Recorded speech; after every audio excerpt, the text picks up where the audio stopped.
Welcome to Yellow Brick Road Enterprise. My name is Kenji Godfrey, and today I am going to talk about letting your kids stay longer for free. Now, I know this topic is going to, not sit with a lot of people, but just hear me out. Just hear me out. When you have children, and we're talking legacy, okay? We're talking legacy now, and you want them to have a better life than you had, there's certain sacrifices that you have to make. And what I want to lay on you before I even start is patience. And patience is equivalent to long suffering. So when you have a child that you want to succeed, you're going to have some patience, i.e., long suffering with these little expenses. Okay? So now let's just get into it. When you allow your children to stay with you for longer periods of time, it allows them to adjust to life, to save, and come out on the other side a lot better. Okay? Perfect example. I have two former colleagues that I've worked with.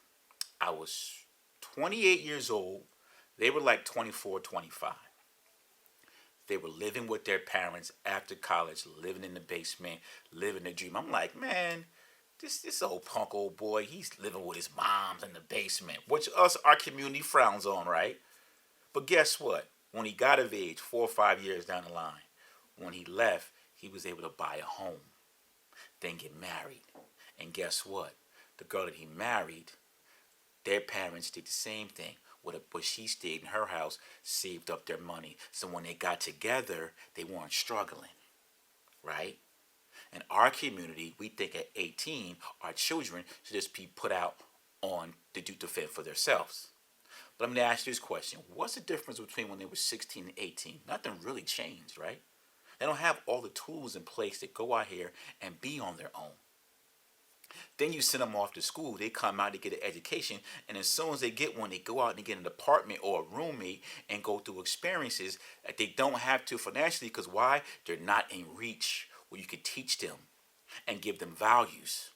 So now they going out 4 or 5 years in their 30s and they paying rent when their counterparts down the road, Billy and them, have been in their house saving their money, and they come out way better.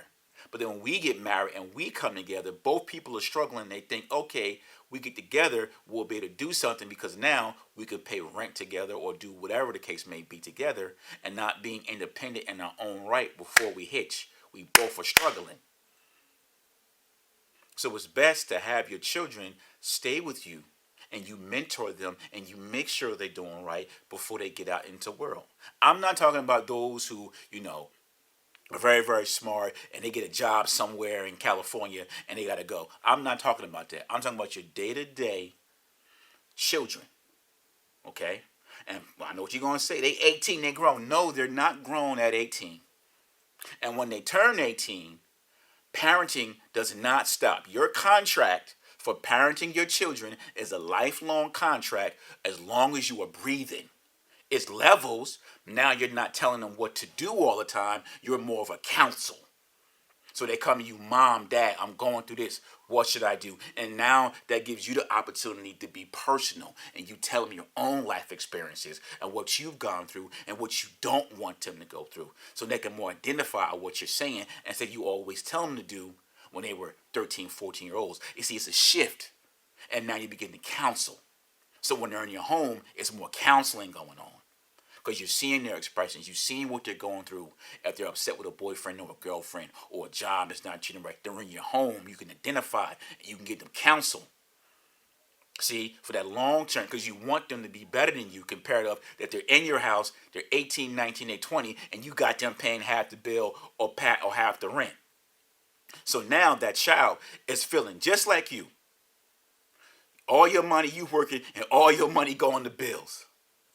So now you both feel the same way. You've transferred the energy and the cycle from you to them. Now they're working and they got to pay half the rent and do all these other responsibilities at a 22-year, 23-year-old that they're not equipped or designed to do.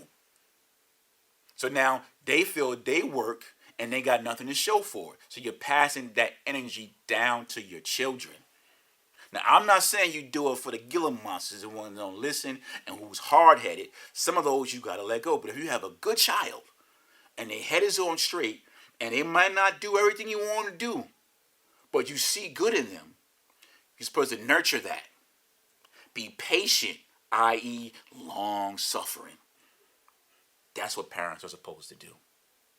And that's why I believe I'm an advocate for having your children stay with you for long periods of time before they leave the nest. Them being 18 and going out on their own ain't cool. It is not cool. Let them go out when they're more equipped. This is not 1960 where you can be 18, go get a job, and get married in 2 years. It takes more time to develop children.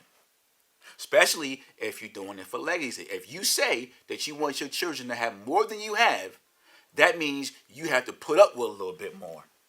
You don't get nothing for free.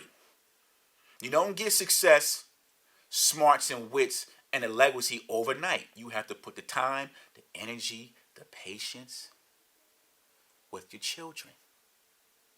I don't want my children to leave. It's not I'm not gonna go out here and pay all this money in college, buy these cars, and you just gonna leave and go in debt on my dime? No, you got to stay here. I got to minister to you for a while.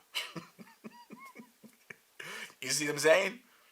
And that's what we should do with our children. Don't be so quick to put them out on the street and deal with this world on their own, and you can't guide them and counsel them and see what they're doing. And like I said, pour your experiences. That's when the parenting changes. You could be a little bit more personal, a little bit more open, and they can see you. You take off that Superman cape and you allow them to see you vulnerable. And trust me, if you let your children see that sometimes, that window, your relationship will be a lot better. You see what I'm saying? So for legacy's sake, once again, I know it's a tough one. Let your children stay longer and for free. All right, what's that? Free? Okay, we're not going to say free.